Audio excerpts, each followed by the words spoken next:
తెలుగు వాళ్ళలో ఉన్న ఏకైక బ్యాడ్ క్వాలిటీ ఏంటంటే ఎవరైనా ఒక పాత్ర బాగా చేస్తే ఇలాంటివి చేయగలరేమో అనుకుంటారు. అసలు కమీడియన్ అనే పదం ఎక్కడి నుంచి వచ్చింది?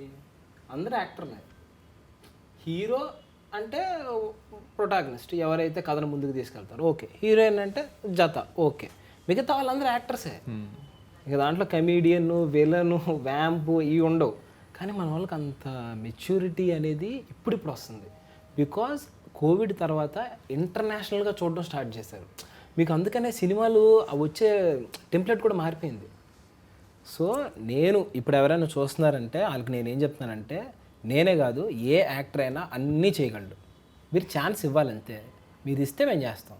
వాళ్ళు ఇవ్వకపోతే వాళ్ళని కమీడియనే చేస్తాం. అసలు ఇప్పుడు నేను ఇలా మాట్లాడుతున్నానా? రాజు ఇలా మాట్లాడు, రాజు ఎందుకు ఇలా మాట్లాడతాడండి కదా, అలా ఉంటుంది. నేను స్టాండప్ కామెడీ చేసినప్పుడు వేరు ఉంటుంది. సో అందుకనే సిరివెన్నెల సీతారామ శాస్త్రి గారు ఒక మాట అన్నారు, రకరకాల ముసుగులు వేస్తూ మరిచాం ఎప్పుడో సొంత ముఖం అని. వాళ్ళే యాక్టర్స్.